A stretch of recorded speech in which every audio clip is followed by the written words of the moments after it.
Once in the Whispering Woods lived a young fox named Felix.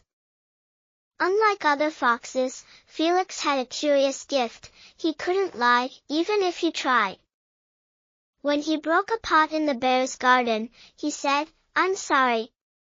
I knocked it over." When the raccoon asked if her singing was good, Felix said gently, "It needs a little more practice."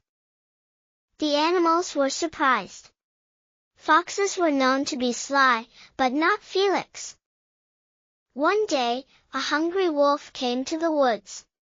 "Who here is the easiest to catch?" he growled. Everyone froze. The wolf turned to Felix. Felix gulped, but he couldn't lie. "You won't catch anyone here," he said. "Because we stick together." The animals, moved by Felix's bravery and honesty, all stood by his side.